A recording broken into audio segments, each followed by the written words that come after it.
내가 미쳤지. 그런 쓰레기를 살려줄 생각을 한 내가 등신이야. 남편은 평생 증오하던 아버지에게 자신의 간이식을 해주지만 아버지는 새 삶을 얻자마자 저희 부부의 전 재산이 담긴 통장을 훔쳐 도망쳤습니다. 이 엄청난 배신감에 남편은 쓰러져 혼수 상태에 빠졌고 저는 남편을 배신한 아버지가 80억 부자의 충격적인 비밀을 이용해 또 다른 사기를 계획하는 현장을 목격하게 되었습니다. 이야기가 궁금하시다면 구독과 좋아요 눌러주세요. 댓글로 지금 어디서 시청하고 계신지 소통해 주신다면 앞으로 더 좋은 영상 제작에 큰 힘이 됩니다. 경기도 외곽의 한적한 동네에 위치한 작은 아파트 단지, 그 중에서도 가장 낡은 동에 자리한 작은 전세방. 창고형 물류센터에서 3년의 연애 끝에 혼인신고를 올린 지영과 민주는 결혼식을 생략하고 방 2칸짜리 전세방에 신혼살림을 차렸습니다. 중고로 마련한 가구와 가장 저렴한 식기들로 채운 옹색한 살림이었지만 두 사람은 서로를 향한 사랑만큼은 부족함이 없었습니다. 민준 씨는 지게차로 물건을 상하차했고 지영은 전산 기록과 창고 정리를 맡았습니다. 두 사람은 5년 안에 2억을 모아 근처 아파트로 이사하고 아이를 낳아 기르자는 소박하지만 확고한 미래 계획을 세웠습니다. 민준 씨는 성격이 아주 유하고 선했으며 친절함이 몸에 배어 있어 직장 동료들에게 인기가 많았고 지영은 그런 남편이 자신에게 과분하고 멋진 사람이라고 생각했습니다. 두 사람 모두 홀몸이었기에 양가 부모님께 인사를 드릴 필요도 없었습니다. 지영은 이미 20대 초반의 홀아버지를 암으로 여의었고 민준 씨 역시 오래전부터 혈혈단신으로 살아왔다고 지영에게 말했기 때문에 지영은 당연히 민준 씨의 부모님 두 분 다 돌아가신 줄 알고 지내왔습니다. 그러던 어느 날 두 사람이 물류센터에서 퇴근하고 막 저녁 식사를 준비하던 참이었습니다. 딩동 하는 벨소리가 낡은 전세방의 정막을 깼습니다. 지영은 누구인지 확인하기 위해 문을 열었고 그 순간 예상치 못한 손님을 마주하고 놀라 몸이 굳었습니다. 문 앞에는 깡마른 체구에 낡은 코트를 걸친 노인이 서 있었습니다. 노인은 문을 연 지영을 쓱 훑어보더니 안에서 걸어 나오는 민준 씨를 향해 반갑다는 듯 크게 소리쳤습니다. 내가 너 찾는데 몇 달이 걸렸다. 아버지가 여기를 어떻게 해. 당장 나가요. 이놈의 자식이 애비를 봤으면 깍듯하게 인사부터 할 것이지. 어디서 언성을 높여. 민준 씨의 얼굴은 충격과 분노로 삽시간에 붉어졌고 노인을 향해 소리를 질렀습니다. 지영은 살면서 민준 씨가 그렇게까지 격하게 화를 내는 것을 본 적이 없었기에 더욱 당황스러웠고 그가 느끼는 고통의 깊이를 짐작할 수 없었습니다. 왜 임마, 내가 아무리 도망치고 숨어 살아도 이 애비 손바닥 아니야. 시끄러워요. 찾아온 이유나 말하세요. 용건만 간단히 하고 사라지라고요.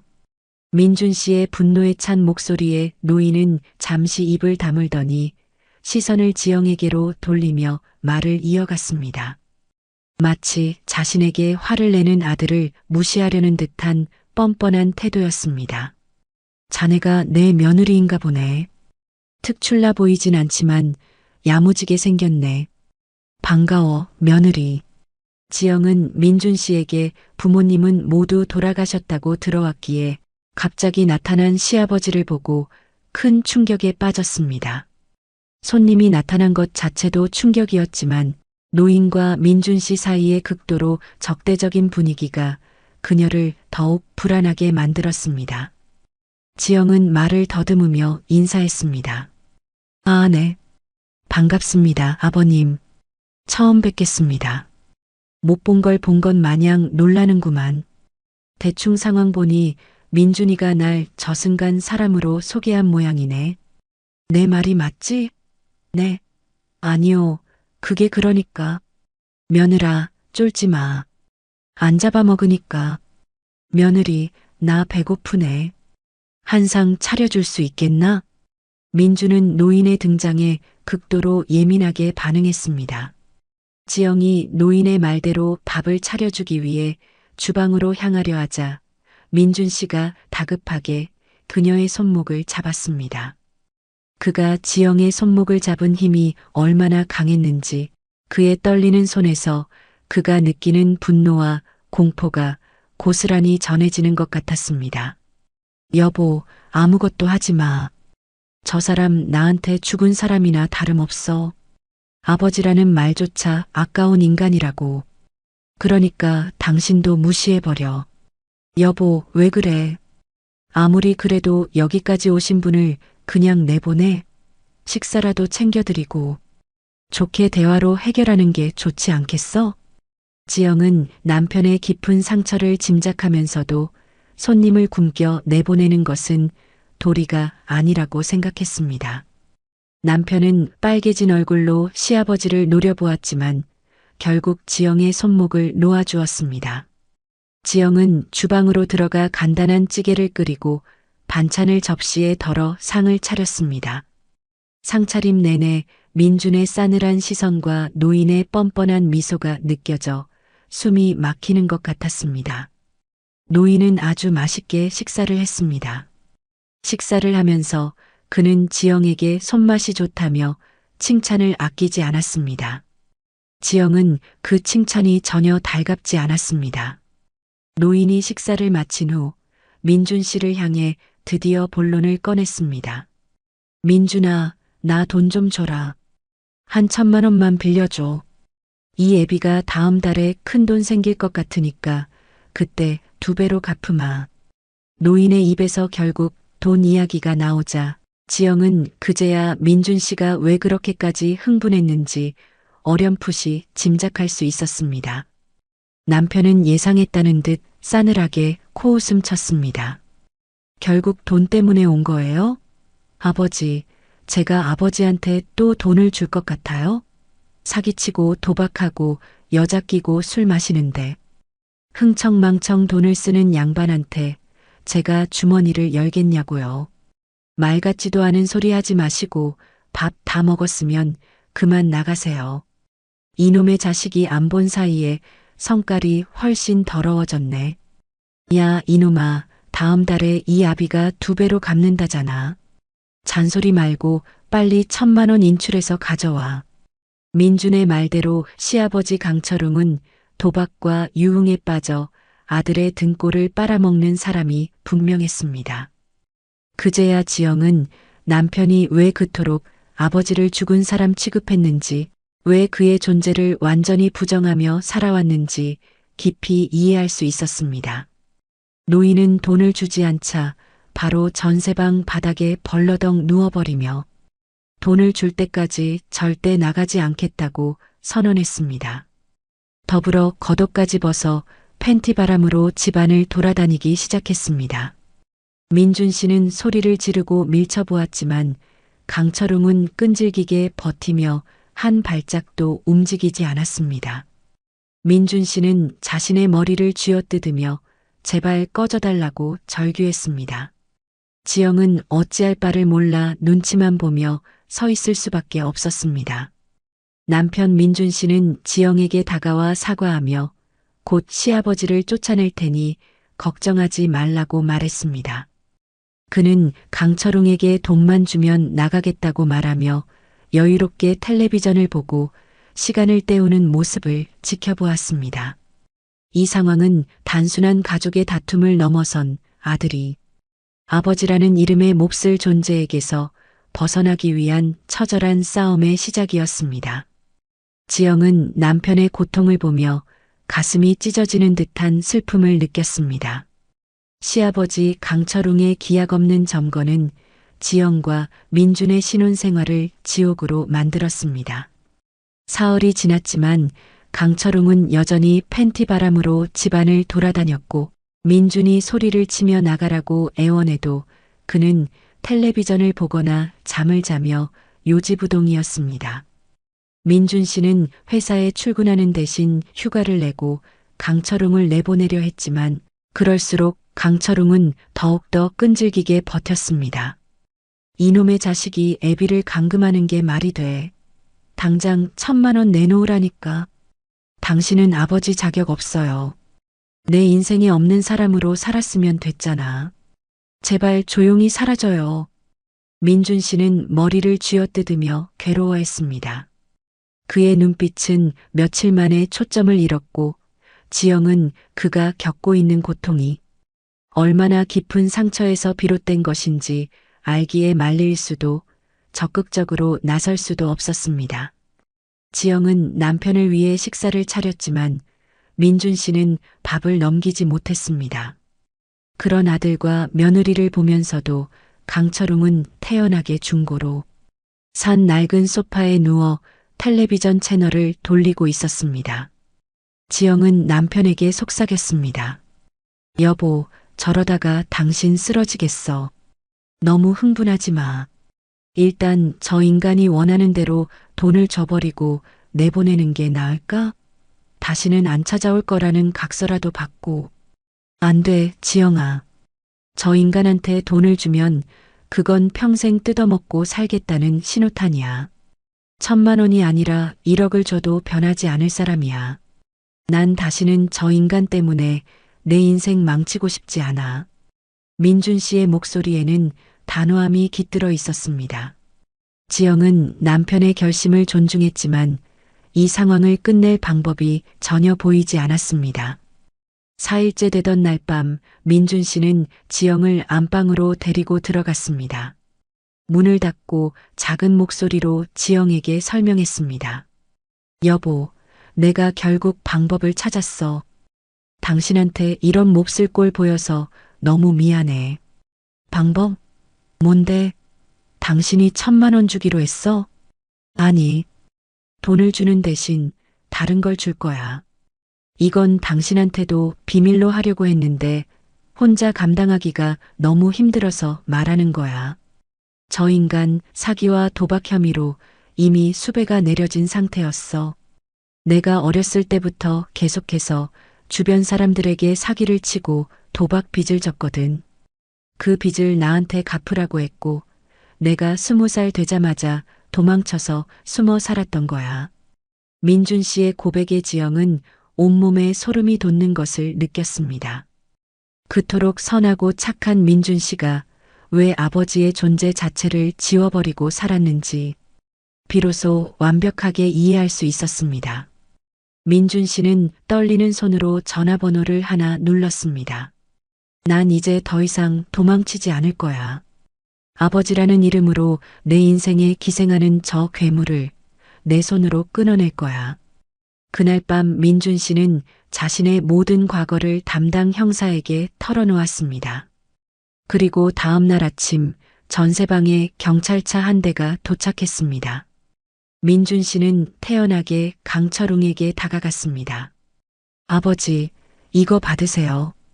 당신이 원하던 돈 대신 제가 작은 선물 하나 준비했어요. 민준 씨가 강철웅에게 건넨 것은 돈이 아니라 은색 수갑이었습니다. 은팔찌처럼 보였지만 곧이어 전세방 안으로 들어온 형사들이 강철웅에게 다가갔습니다.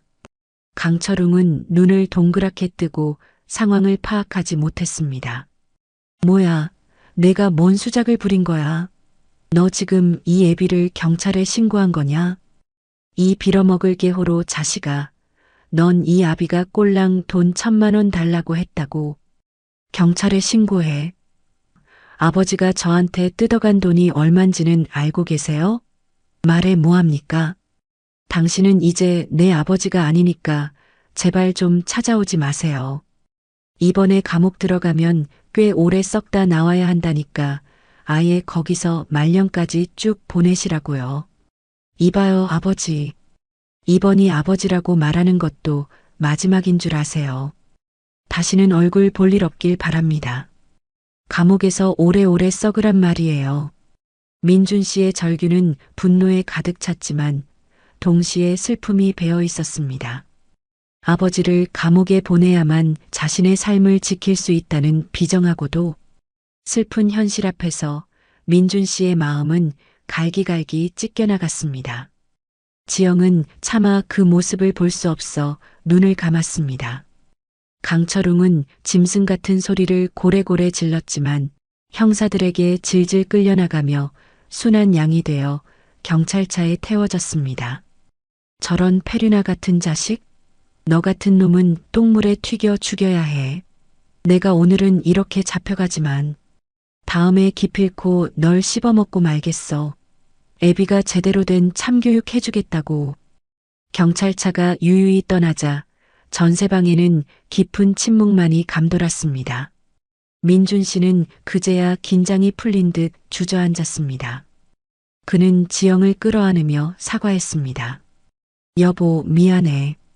내 아버지라는 사람이 저런 놈팽이여서 죽었다고 말했어. 당신 많이 실망했지? 아니야, 당신한테 실망할 게 뭐가 있어. 아버님이 저런 분이면 나라도 없는 셈 치고 살 거야. 잘했어, 여보. 고마워, 여보. 이해해줘서. 저 인간 지은 죄가 하도 많아서 아마 오랫동안 나오지 못할 테니까 걱정 내려놓고 살자. 그렇게 시아버지 강철웅의 등장부터 퇴장까지의 악몽 같은 시간이 끝났습니다. 지영은 남편이 내린 비정한 결정이야말로 그들 부부가 행복하게 살기 위한 유일한 선택이었음을 깨달았습니다. 두 사람은 걱정을 내려두고 다시 물류창고에서 일하며 깨볶는 신혼 일상으로 돌아갔습니다. 지영은 남편의 어깨를 토닥이며 그들이 함께라면 어떤 시련도 이겨낼 수 있을 것이라고 믿었습니다. 두 사람은 다시 5년 안에 2억 모으기라는 꿈을 향해 굳건하게 나아갔습니다. 시아버지 강철웅이 감옥으로 간 후 지영과 민주는 다시 평화로운 일상을 되찾았습니다. 1년 동안 두 사람은 물류창고에서 새벽부터 밤늦게까지 땀 흘려 일했고 주말에는 절약하여 모은 돈을 통장에 기록하는 재미로 살았습니다. 전세방은 비록 작았지만 두 사람의 사랑과 노력으로 가득 찬 따뜻한 공간이었습니다. 민주는 다시 유하고 친절한 예전의 모습으로 돌아왔고 지영은 행복한 웃음을 되찾았습니다. 민주는 강철웅의 존재를 완전히 잊은 듯 했습니다. 여보, 이번 달은 300만 원 모았어. 우리 목표 2억 중에서 벌써 3천만 원이 넘었어. 이 속도라면 5년 안에 충분히 이사할 수 있겠다. 정말 당신 고생 많았어. 역시 우리 부부가 함께 노력하니까 안 되는 일이 없네. 다음 달에도 더 힘내서 달려보자. 서로를 격려하며 희망에 부풀어 살고 있을 무렵이었습니다. 어느 날 저녁 평소처럼 퇴근하고 전세방의 문을 연 지영은 현관에서 신발을 벗으려다 거실 풍경을 보고 숨을 멈췄습니다. 낯선 노인이 자신들의 낡은 소파에 누워 있었기 때문입니다. 민준이 뒤따라 들어왔고 그 역시 노인을 보자마자 충격에 휩싸여 소리를 질렀습니다. 깜짝이야. 아버지. 아니, 아저씨. 여긴 또 왜 온 거예요? 당장 나가요. 아버님, 여기는 어떻게 들어오셨어요? 아니, 감옥에 계실 분이 왜 여기 있는 거예요? 지영과 민준의 고성에 강철웅은 다 죽어가는 듯한 목소리로 대답했습니다. 그의 얼굴은 1년 전보다 훨씬 수척해져 있었고 머리카락도 성글게 빠져 마치 병든 사람처럼 보였습니다. 너희들 집에 허락 없이 들어와서 미안하다. 비밀번호 알아내는 데는 나만의 노하우가 있어서 쉽게 따고 들어왔다. 그리고 감옥에서 나오게 된 이유는 형 집행정지 판정을 받았다. 민준아, 이 아비가 간암이라서 감옥에서 나가란다. 치료해주기 싫으니까 나더러 알아서 치료를 받든 인생을 하직하든 알아서 하라나 봐. 이 아비가 너무 힘들구나. 간암이라는 단어는 지영의 심장을 쿵 내려앉게 했습니다.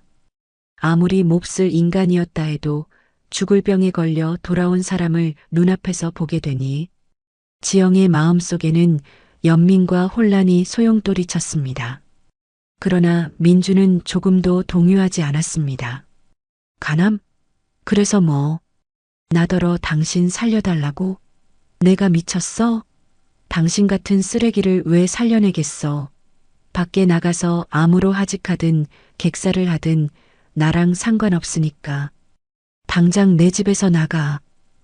아들아, 내가 많이 미웠나 보구나. 그런데 민준아, 이 아비가 죽을 때가 돼서 그런지 용서받고 싶구나. 내가 여기 온 건 나를 살려달라고 구걸하러 온 게 아니다.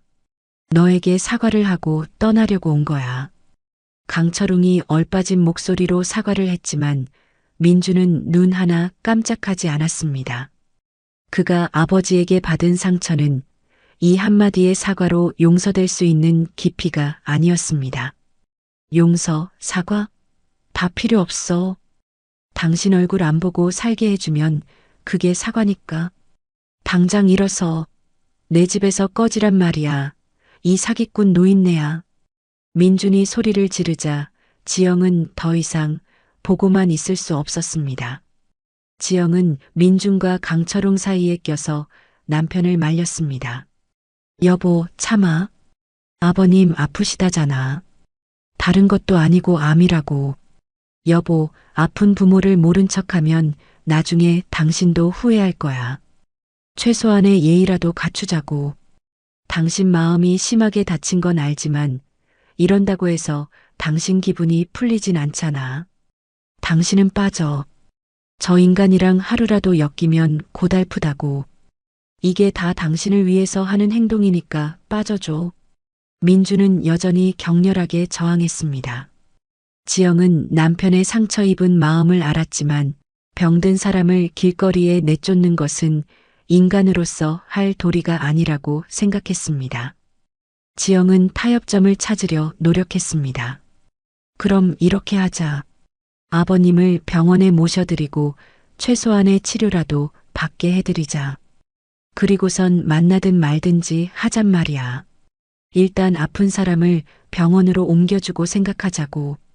지영의 간절한 설득에 민주는 한참을 고민하더니 흥분을 가라앉혔습니다. 그 역시 속으로는 괴로웠던 것입니다. 결국 민주는 강철웅을 등에 업고 차에 태웠습니다. 지영은 그의 뒷모습에서 씁쓸함과 함께 깊은 연민을 느꼈습니다.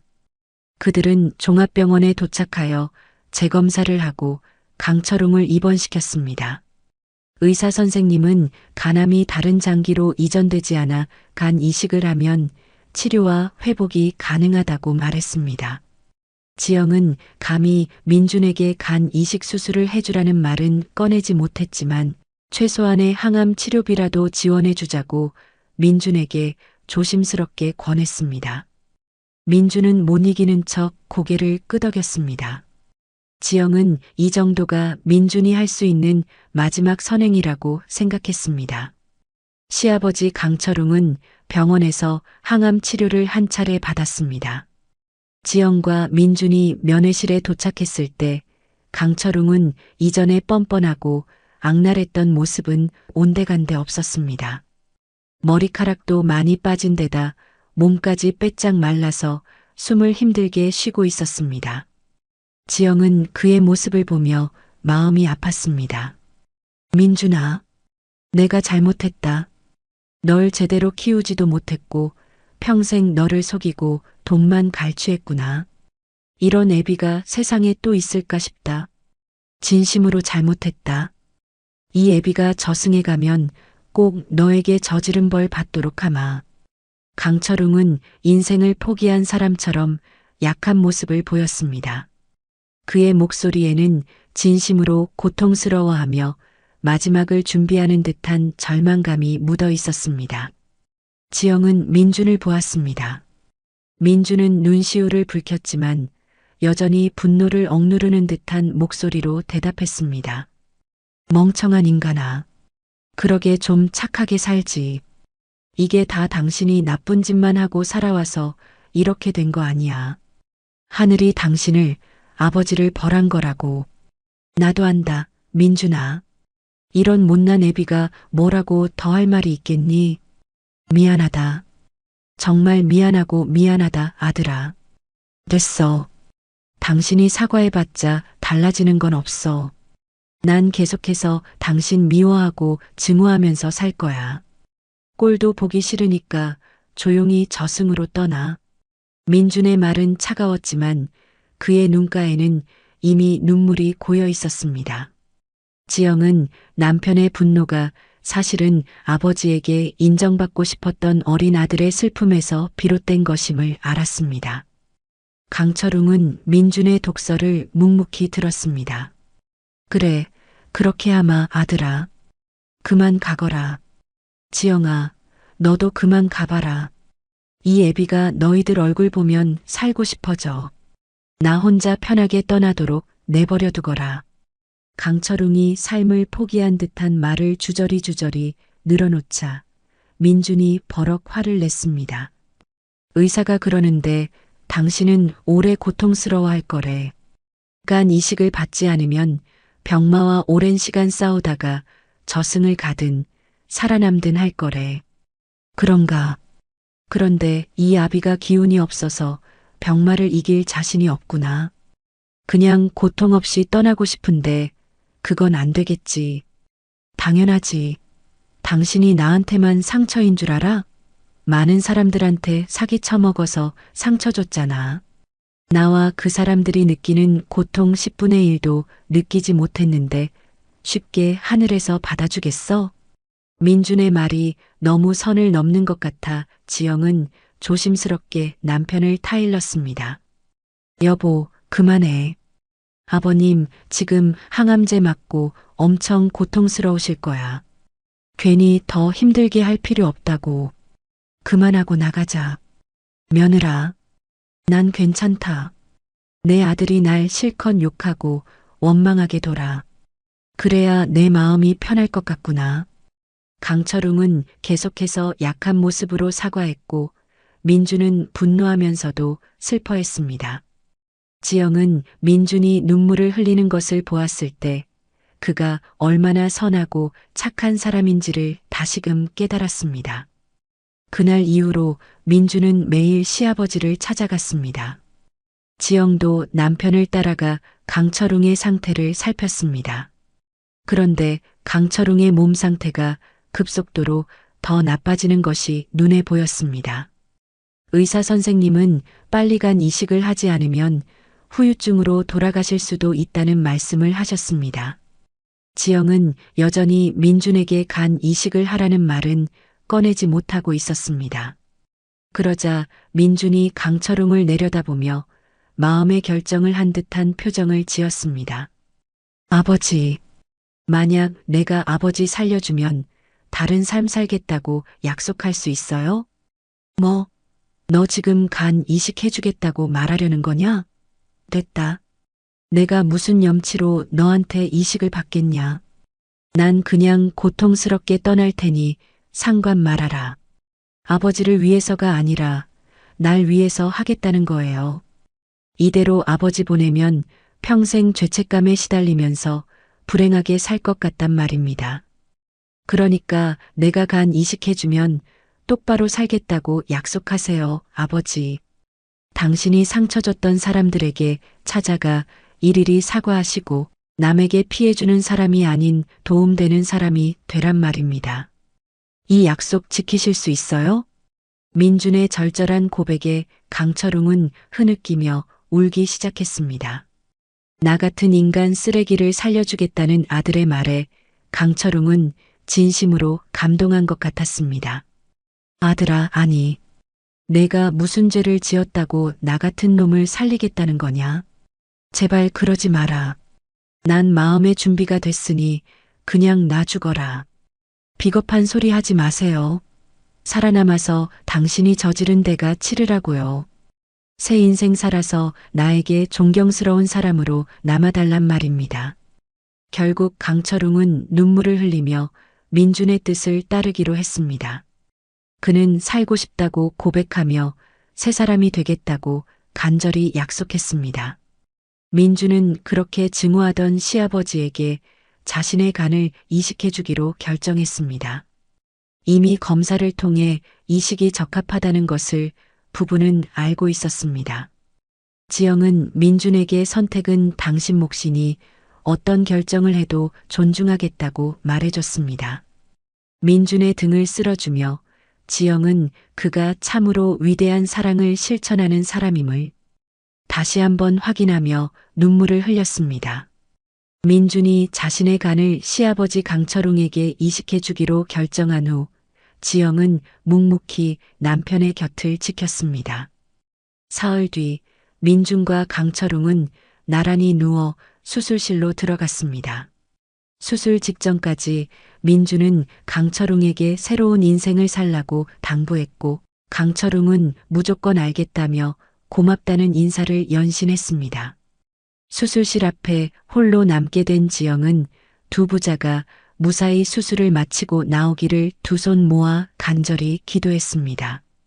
몇 시간 뒤 의사 선생님은 웃는 얼굴로 수술이 성공적으로 끝났고 두 사람 모두 무사하다고 전했습니다. 후유증이 생기지 않도록 입원 치료를 더 받으면 될 것이라고 했습니다. 병실로 옮겨진 두 사람은 나란히 누워 깊은 잠에 빠져 있었습니다. 지영은 방해가 되지 않도록 조용히 두 사람을 지켜보며 기다렸습니다. 늦은 밤이 되어서야 민준이 먼저 깨어났습니다. 여보, 괜찮아? 어디 아픈 데 없어? 조금 욱신거리네. 수술은 잘 됐대? 응, 당신도 아버님도 무사하대. 이제 며칠 입원하면서 경과 지켜보자고 하셔. 아마 두 사람 똑같이 퇴원할 수 있을 거야. 여보, 정말로 고생 많았어. 여보, 미안해. 내가 몸뚱아리 하나만 건강한 걸 믿고 당신과 결혼을 결심했는데 이런 모습 보여서 진심으로 미안해. 아니야. 나라도 당신과 같은 결정했을 거야. 아무리 미워도 부모는 부모잖아. 아주 잘한 일이니까 괜한 말은 그만해. 민준이 깨어나고 조금 더 시간이 지나자 강철웅도 눈을 떴습니다. 강철웅은 가득 머금은 미소를 뽐내며 민준과 지영을 바라보았습니다. 아들아, 며느라. 아이고 고맙다. 두 사람에게 내 목숨 비치게 됐구나. 아니, 난 이제 진짜로 새 사람이 될 거야. 아버님, 고생 많으셨어요. 그리고 축하드려요. 다시 태어나셨으니 착한 인생 사셔야 해요. 우리 아들에게 부끄럽지 않은 사람이 될 거야. 지영과 민주는 강철웅의 결심을 들으며 흐뭇하게 웃었습니다. 이제 퇴원만 하면 걱정 근심 따윈 없을 줄 알았습니다. 몇 주 뒤 두 사람은 함께 퇴원하여 전세방으로 돌아왔습니다. 민주는 아직 일하는 것이 무리라 지영이 혼자 물류창고 일을 했고 민준과 강철웅은 집안에서 식사와 약을 먹으며 회복하고 있었습니다. 하지만 회복 과정에서 문제가 생겼습니다. 강철웅은 하루가 다르게 건강해지고 있었지만 민주는 오히려 더 말라가고 거동하는 것이 힘들어졌습니다. 민준을 데리고 병원에 갔더니 간 이식 수술 후 일어나는 후유증으로 보인다는 진단을 받았습니다.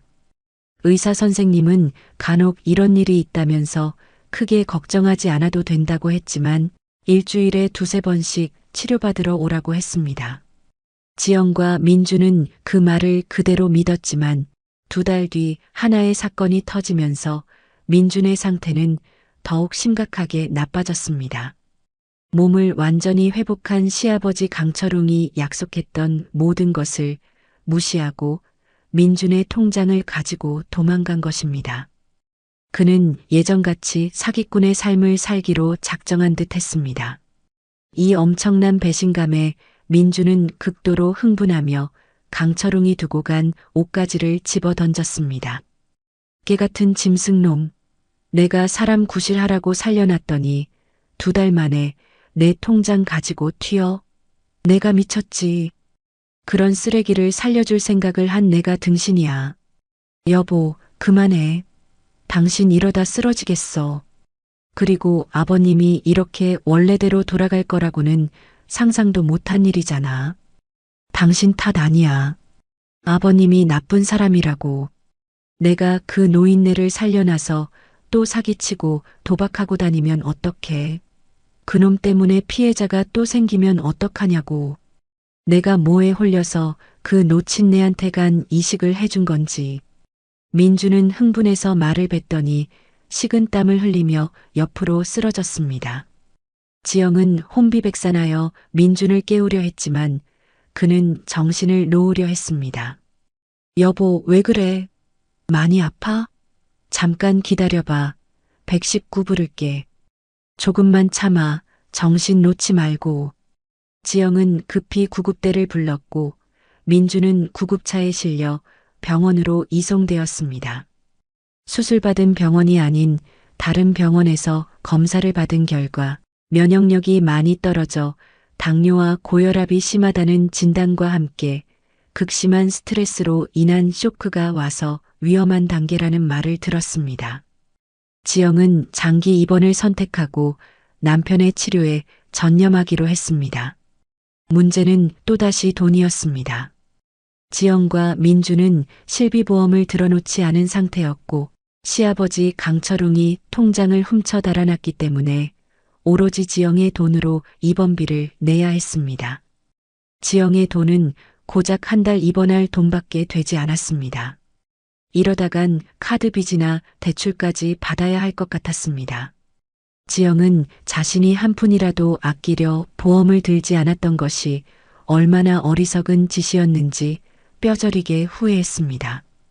그녀의 눈에서는 눈물이 멈추지 않았습니다. 사랑하는 남편을 살리기 위해 모든 것을 포기해야 하는 비극적인 상황이었습니다. 민주는 한 달이 지나도 여전히 후유증으로 힘들어했습니다. 입원 기간은 길어지게 됐고 병원비도 바닥이 나서 지영은 결국 살던 집을 담보로 대출을 받기에 이르렀습니다. 매일같이 대출금 갚으라는 전화가 걸려왔고 원금은커녕 이자 한 푼도 내지 못하고 있으니 독촉이 끊이지 않았습니다. 지영은 남편 곁을 지켜야 했기에 병원에서 잠깐씩 할 수 있는 일을 필사적으로 찾아보았습니다. 혹시라도 민준이 걱정할까봐 휴게실로 나와 일자리를 검색했습니다. 그러다 눈에 띄는 아르바이트 자리를 발견했습니다. 새벽 시간대에 몇 시간만 해도 꽤 벌이가 되는 택배 상하차 일이었지만 이미 사람은 모두 구했다는 대답만 들었습니다. 지영은 긴 한숨을 내쉬며 다른 알바 자리를 찾고 있었습니다. 그때 휴게실에 앉아있던 환자복 차림의 할머니가 지영에게 말을 걸어왔습니다. 그 할머니는 바로 김순복 여사님이었습니다. 저기 세댁, 일자리 찾는 거요? 아, 네. 제 남편 병원비를 대출로 받아서 냈거든요. 매일 전화로 들들 볶고 있네요. 이자라도 내라면서요. 아이고, 그래서 한 달에 얼마나 필요한 건데, 세댁. 적어도 이자라도 갚으려면. 그럼 혹시 나랑 일해보지 않을 거야? 내 간병인이 되어주면 시급으로 3만 원씩 줄게. 내가 혼자 샤워도 못하고 똥도 누기 힘들어서 세댁이 도와주면 좋을 것 같은데. 자네 남편 간병하면서 틈틈이 와서 날 도우면 고마울 것 같다고. 시급 3만 원. 당시 간병인 시급으로는 상상하기 힘든 금액이었습니다. 지영은 눈이 번쩍 뜨였습니다. 시급 3만 원이요? 할머니, 저 할게요. 열심히 돌봐드릴 테니까 저한테 간병 맡겨주세요. 잘 됐구먼. 그럼 간병도 하고 내 말동무도 좀 해주게. 자네가 정성껏 하면 내가 보너스도 줄 테니. 정말요? 고맙습니다, 여사님. 아니, 감사합니다. 김순복 여사님은 입원실에서 가장 비싼 VIP 병실에 입원 중이었습니다. 지영은 일자리를 구한 것이 너무나 다행이라 생각하고 민준에게는 비밀로 하고 틈틈이 여사님 병실을 오가기로 했습니다. 여사님은 하루에 1시간씩 3번만 왔다 가라고 했습니다. 지영이 샤워를 시켜드리는 것 외에는 여사님을 위해 특별히 해드릴 일이 없었습니다. 여사님은 화장실 볼 일도 혼자 보시고 식사도 알아서 하셨기 때문에 지영은 돈을 받는 간병인인데 너무 공짜로 돈을 버는 것 같아 미안했습니다. 일을 찾아서 하려고 하자 여사님이 지영을 말렸습니다.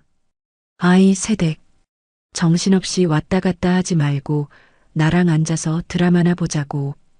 그냥 같이 수다 떠는 것도 간병하는 거야.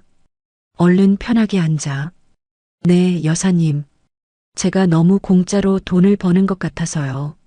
사실 제가 하는 일이 여사님 샤워시켜드리는 것 말고는 하는 게 없잖아요. 몸 둘 바를 모르겠어요. 사실 난 간병인 같은 거 필요 없어.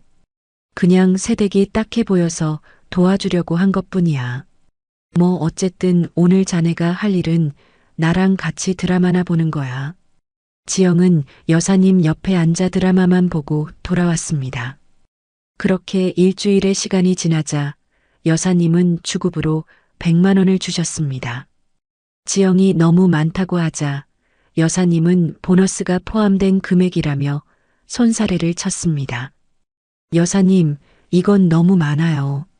제가 아무리 돈이 궁해도 이런 식으로 쉽게 돈을 버는 건 아닌 것 같아요.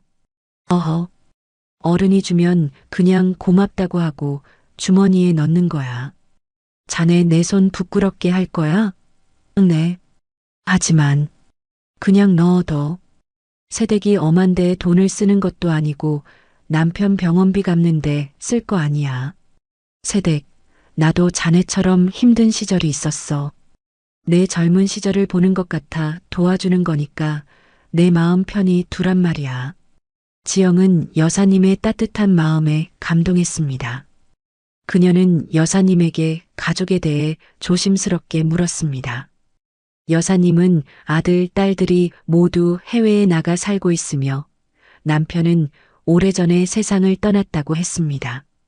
그리고 최근에 얼굴도 잘생기고 매너 넘치는 애인이 생겼다고 자랑했습니다. 여사님은 자신이 무슨 기업 회장님이라도 되냐는 지영의 질문에 웃으며 자신의 일대기를 들려주었습니다. 기업 회장? 내가 무슨 회장이야. 배움 하나 없는 무식쟁이인데. 사실 난 젊어서부터 미싱쟁이였어. 옷 만드는 공장에서 미싱질을 하면서 돈 벌었지. 그러다 옷을 내 멋대로 만들어 봤는데 꽤 좋아 보이는 거야. 그렇게 수십 년 일했더니 80억짜리 상가 하나 마련하게 됐지. 그래서 지금은 상가의 새만 받아먹고 살고 있네. 지영은 여사님의 파란만장한 자수성가 이야기에 진심으로 감탄했습니다. 그녀는 절박한 순간에 자신에게 나타나 따뜻한 마음과 실질적인 도움을 주는 이 조력자에게 진심으로 감사했습니다. 김순복 여사님은 지영에게 당신은 내 귀한 인연이라며 보너스를 포함한 넉넉한 주급을 계속해서 주었습니다. 지영은 그 돈으로 남편 민준의 밀린 병원 이자를 갚을 수 있었습니다. 여사님은 애인 이야기를 할 때마다 얼굴에 환한 미소를 지었습니다. 그는 매일 늦은 밤에 들렀다 가서 지영은 한 번도 마주치지 못했지만 여사님의 말을 들으면 인자하고 훌륭한 분인 것 같았습니다. 여사님은 그 애인이 돈을 밝히는 다른 논팽이들과는 다르다며 자신에게 첫눈에 반했다고 자랑했습니다. 그러던 어느 날 여사님이 지영에게 심부름을 부탁했습니다. 새댁, 자네한테 할 일 하나 줄게. 내 집에 가서 속옷 좀 가져와. 갈아입을 속옷이 덜 말라서 집에를 좀 다녀와야겠어. 어떻게 시간이 되겠나? 그럼요, 당연히 되죠. 집 주소 알려주시면 얼른 다녀올게요. 지영은 여사님의 집 주소를 받아들고 택시를 잡아탔습니다. 버스를 타고 몇 정거장 지나 내리니 주소 앞으로 으리으리한 주택이 나타났습니다. 지영은 이런 집에 사는 여사님이 부러웠고 속으로 감탄했습니다. 지영은 현관 비밀번호를 누르려는데 누군가 안에서 대문을 활짝 열었습니다. 문을 연 사람은 지영의 남편 민준의 간을 이식받고 도망간 시아버지 강철웅이었습니다. 뭐야? 내가 여기를 어떻게 알고 찾아온 거야? 며느리, 너 내 뒤를 쫓고 다닌 거냐? 강철웅은 자신의 뻔뻔한 모습을 들킬세라 잔뜩 경계하는 표정이었습니다.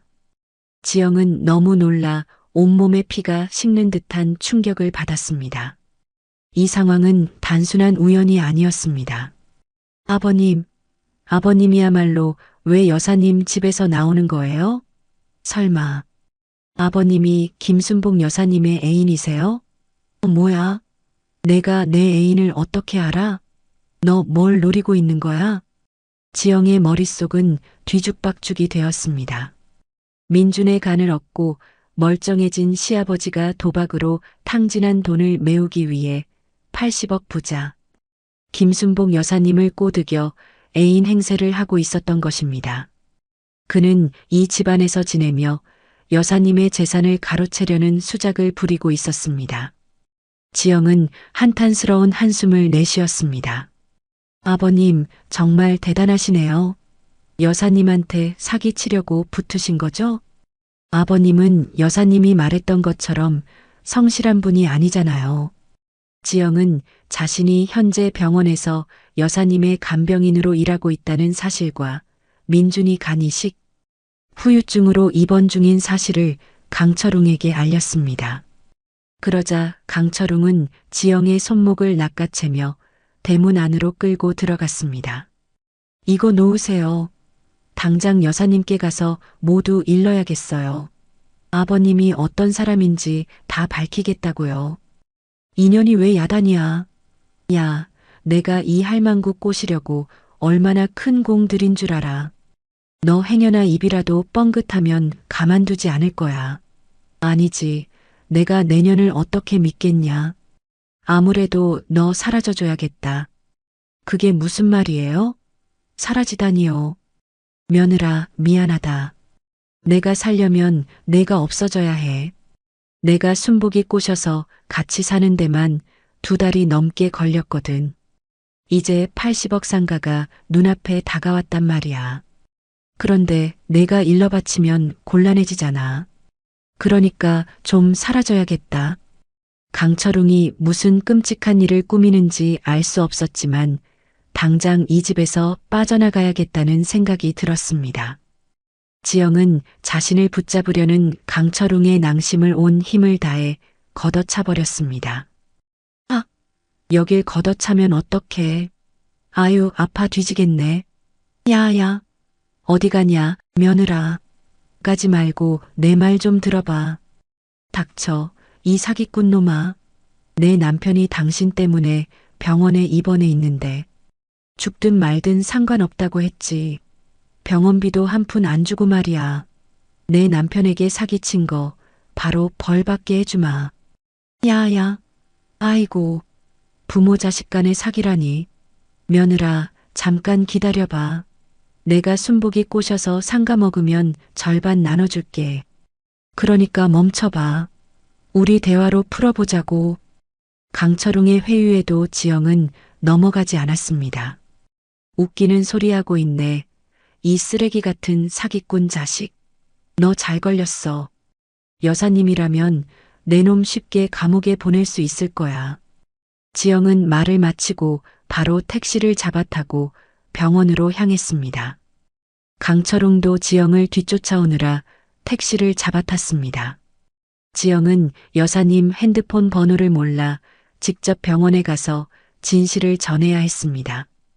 강철웅이 사기당한 돈을 절반 나눠주겠다는 말에 솔깃할 법도 했지만 지영은 그가 남편에게 저지른 배신과 끔찍한 후유증을 생각하며 한치의 망설임도 없이 병원으로 달려갔습니다. 강철웅은 자신의 인생이 끝날 수도 있다는 불안감에 지영을 놓치지 않으려 필사적이었습니다. 지영은 병원에 도착하여 불이 나게 김순복 여사님의 VIP 병실로 달려갔습니다. 강철웅도 거의 동시에 도착하여 본의 아니게 달리기 시합이 펼쳐졌습니다. 안 돼. 순복이한테 말하면 안 돼. 닥쳐. 내 놈이 내 남편간 이식받고 입을 싹 닦아버렸잖아. 훔쳐간 돈도 돌려주지 않았고. 당신 이제 끝났어. 내가 여사님께 모두 일러서 내 놈 남은 인생 감옥에서 보내게 해주겠어. 아예 안 돼. 나 형 집행정지라서 이번에 들어가면 진짜 나오기 힘들어. 며느라, 내가 잘못했다. 그만 뛰고 나랑 이야기 좀 하자. 너도 그만 가난해서 벗어나야지. 내가 호강시켜줄게, 세댁. 지영은 강철웅이 무슨 말을 하건 한기로 흘려버리고 여사님 병실로 달려갔습니다. 바로 그때 강철웅이 지영의 뒤에서 머리채를 잡고 복도 화장실로 끌고 들어갔습니다. 아, 내가 한번 크게 해서 돈 준다고 했잖아. 왜 사람 말을 끝까지 안 듣고 뛰고. 그래, 이년아. 너 지금 크게 실수하는 거야.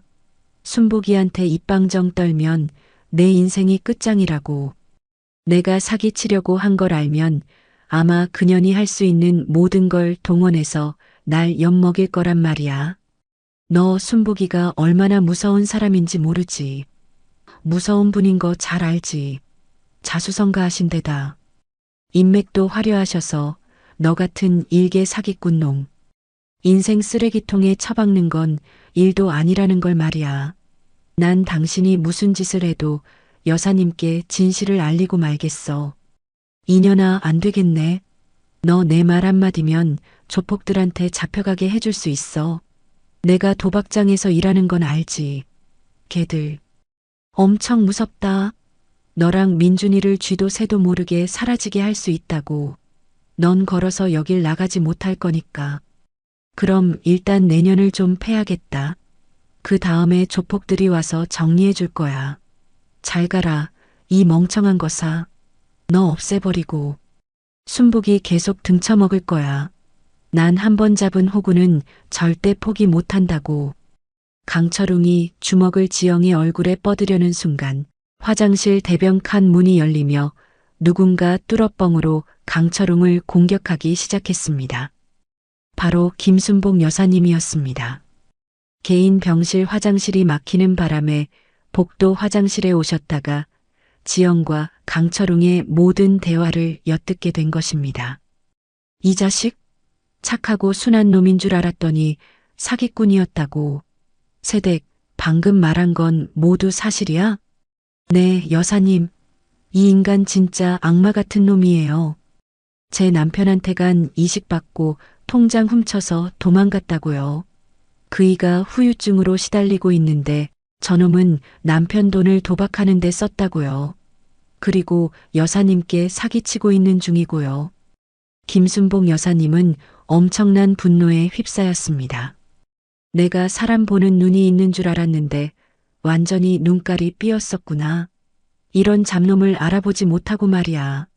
어이, 강철웅. 당신 날 가지고 놀았구나. 감히 김순복한테 사기를 치려고 했다니.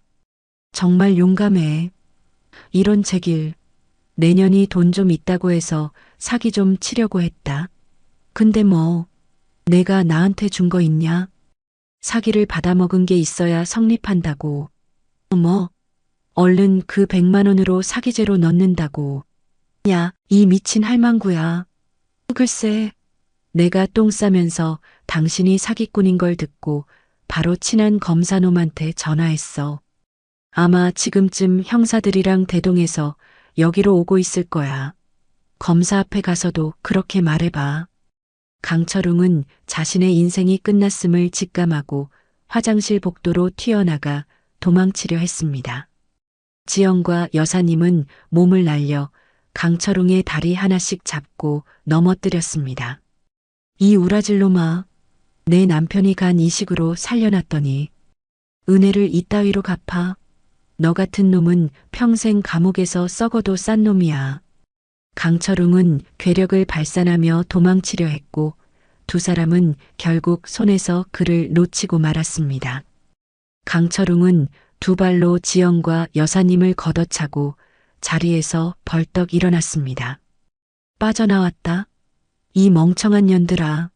검사랑 경찰이 온다고? 야, 이 강철웅이가 어떤 놈인 줄 알아? 얼마 전에 형사 100명 따돌리고 도망간 놈이라고. 잘 봐라. 이 강철웅이가 어떻게 빠져나가는지 말이야. 강철웅이 시시콜콜 떠들고 돌아서려는 그 순간 민준의 주먹이 강철웅의 턱을 강타하며 그를 쓰러뜨렸습니다. 이 사기꾼 놈아. 내간 떼서 살려놨더니 아직도 정신 못 차리고 이따위로 살아? 난 당신 살리다가 죽을 고비를 넘겼다고. 이 새끼가 정말 애비한테 못하는 소리가 없네. 야, 이 자식아. 그래서 내가 지금 죽었냐? 멀쩡하게 살아있잖아. 아, 얼른 비켜. 나 지금 튀어야 할 순간이니까. 민주는 며칠 사이 몸이 회복되었지만 이 정도의 힘을 낼 줄은 아무도 예상하지 못했습니다. 그는 강철웅을 향해 주먹과 발길질을 퍼부으며 떡실신시켜버렸습니다. 결국 병원에 도착한 검사와 경찰들에게 강철웅은 현장에서 체포되고 말았습니다. 간 이식 수술 후에도 도박과 사기로 형사들에게 쫓기는 상황이었기에 김순복 여사님이 고소하지 않아도 수배범으로 쇠고랑을 채울 수 있었습니다. 강철웅은 오랜 징역을 선고받고 감옥에서 호호 할아버지가 될 때까지 살게 되었습니다. 그리고 다행히 건강을 찾은 민주는 얼마 뒤 퇴원을 하게 되었습니다. 두 부자는 VIP 병실로 가서 김순복 여사님께 감사의 인사를 전했습니다. 여사님, 저 이제 집으로 돌아가게 됐어요. 여사님 덕분에 치료비도 벌고 나쁜 사기꾼 놈도 잡았네요. 고맙습니다. 아이고, 새댁이 별말을 다 하네. 고마운 거로 따지면 내가 훨씬 더 고맙지. 자네 아니었으면 그놈한테 사기당했을지도 모른다고. 그래, 남편은 이제 무슨 일 하려고? 저랑 남편은 물류창고에서 일하고 있어요. 다시 그리로 돌아가야죠. 그러지 말고 내 밑에서 일해보지 않을 텐가. 내 상가에 자리 하나 줄 테니까 거기서 장사 한번 해봐. 처음부터 돈 많이 벌겠다는 욕심은 하지 말고 사람 상대하는 거 배우면서 열심히 일해보라고. 내가 임대료 같은 건 받지 않을게. 인테리어랑 재료비 같은 것도 모두 지원해주고 말이야. 민준과 지영은 너무 과한 선물이라 거절하려고 했지만 여사님이 한사코 자기 밑에서 일하길 바란다며 부탁하듯이 말씀하셔서 감사히 받기로 했습니다. 그렇게 두 부부는 물류창고가 아닌 김순복 여사님의 황금상가 1층에서 야채와 과일 장사를 시작했습니다. 처음엔 부끄러워서 말도 잘 못했지만 하다 보니 목소리가 하늘을 찌르도록 크게 터져 나왔습니다. 장사를 무진장 잘하는 것은 아니지만 여사님이 만족할 정도로 이어나가고 있었습니다.